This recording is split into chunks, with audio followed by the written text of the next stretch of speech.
God told him, I will wipe out everything with water. Build a big boat, and you and your family will be saved. 영어 공부 따로 해본 적 없고 학교 영어 수업만 따라간 아이들. 영어 학원 오래 다녔는데 매일 문제집만 풀었던 아이들. 이런 아이들에게 공통적으로 나타나는 모습이 있습니다. 영어 단어는 조금 아는데 문장을 보면 멈춥니다. 영어 책을 읽으라고 하면 부담스러워하고 영어로 말해보라고 하면 입을 닫습니다. 처음에는 아직 어려서 그렇겠지라고 생각하지만 시간이 지나도 영어가 늘지 않으면 결국 아이는 이렇게 말합니다. 나는 영어를 못해. 영어는 어려워. 그리고 어느 순간 영어 자체를 싫어하게 됩니다. 그런데 이런 현상이 아이의 능력 문제일까요? 저는 아니라고 생각합니다. 가장 중요한 건 영어에 대한 경험과 배우는 방법입니다.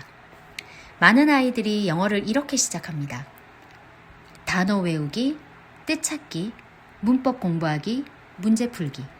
하지만 이 방식은 영어를 언어가 아니라 시험 과목으로 받아들이게 만듭니다. 영어 문장을 보면 바로 이해하는 것이 아니라 영어, 한국어 해석, 의미 찾기, 이 과정을 거치게 됩니다. 그래서 읽기는 하는데 말은 안 나오고 아는 단어인데 문장에서는 낯설게 느껴지는 겁니다. 그렇다면 영어를 자연스럽게 익히는 아이들은 무엇이 다를까요? 20개 언어를 학습한 언어 천재 스티브 카브만과 미국 언어학자 스티븐 카라센이 공통적으로 강조한 것이 있습니다. 바로 언어는 외워서 배우는 것이 아니라 이해 가능한 입력을 통해 습득된다. 그리고 여기서 가장 중요한 핵심이 있는데요. 바로 해석하지 않는 영어입니다. 영어를 잘하는 사람들은 처음부터 모든 단어 뜻을 찾고 분석하지 않습니다. 그림, 상황, 소리 속에서 이게 이런 의미구나 하고 자연스럽게 연결합니다. 영어가 한국어로 번역되는 것이 아니라 영어 자체가 의미로 저장되는 것입니다.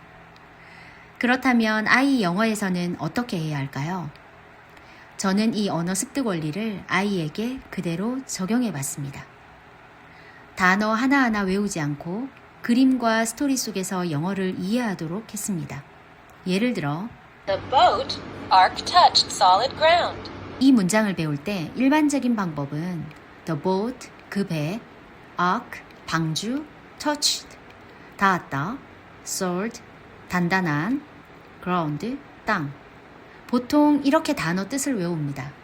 하지만 제가 하고 있는 잉글리시 스토리 바이블은 다릅니다.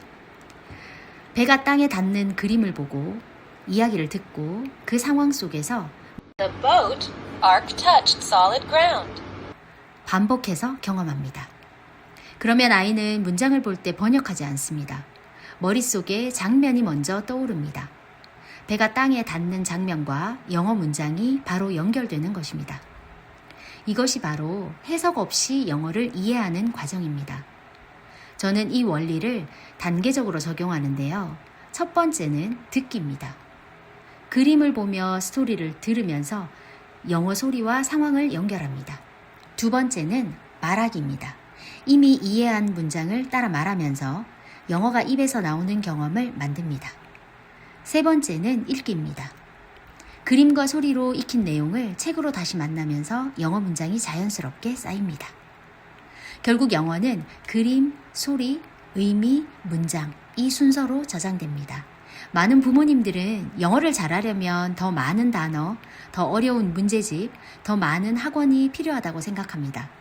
하지만 언어는 공부량보다 어떤 방식으로 입력을 받았는지가 중요합니다. 해석하는 영어가 아니라 이해하는 영어, 외우는 영어가 아니라 자연스럽게 떠오르는 영어. 키움집스 초등영어 클래스는 다국어 학습자들과 언어학자들이 말한 언어 습득 원리를 아이 영어에 그대로 적용한 학습법입니다. 실제 저희 아이는 영어 공부를 한 번도 제대로 해본 적 없고 당연히 학원도 다닌 적이 없어요. 그렇게 학교 수업만 하던 초등학교 4학년 2학기 때 이 방법으로 영어를 시작했어요. 처음에는 알파벳은 알고 있었지만 영어 문장을 보면 어디서부터 읽어야 할지 몰랐습니다. 단어를 외워본 경험도 많지 않았고 영어책을 읽는 것은 당연히 어려워했습니다. 그런데 잽스를 시작하면서 변화가 생겼습니다. 처음부터 단어를 외우게 하지 않았고요. 먼저 영어 성경 스토리를 듣고 그림 속 장면을 보면서 영어의 의미를 연결했습니다. 이 장면에서 이런 영어가 나오는구나. 아이 머릿속에 영어와 상황이 하나씩 연결되기 시작했습니다. 그리고 짧은 문장을 듣고 따라 말하는 과정을 반복했습니다. 억지로 외운 문장이 아니라 이미 이해한 문장이었기 때문에 아이는 부담 없이 소리내기 시작했습니다. 그렇게 시간이 지나면서 놀라운 변화가 생겼는데요. The wicked people. God was sorry that he had made man. He said, I will destroy everything on earth. God found a good man. His name was 영어 Noah. 문장을 보면 God 예전처럼 told him, 멈추는 것이 아니라 I will 아는 wipe 표현들이 out 보이기 시작했고 everything 스스로 with 영어 water. 문장을 Build a 읽어내기 big 시작했습니다. boat, and 영어를 한 you 번도 and 제대로 your 공부하지 family 않았던 will be 아이가 saved. 영어를 암기해야 하는 것이 아니라 이해할 수 있는 언어로 받아들이게 된 것입니다. 물론 하루아침에 어려운 영어를 완벽하게 하는 것은 아닙니다. 하지만 중요한 변화는 시작됩니다. 영어를 보면 피하던 아이가 영어를 읽어보려고 하고 영어 소리를 들으면 의미를 떠올리는 아이가 됩니다. 결국 영어 실력의 차이는 얼마나 많이 외웠느냐보다 얼마나 자연스럽게 영어를 경험했느냐에서 만들어집니다. 오늘부터 아이에게 영어를 어려운 공부가 아니라 이해되는 언어로 경험하게 해주세요. 작은 입력의 반복이 쌓이면 영어는 어느 순간 시험 과목이 아니라 아이의 언어가 됩니다.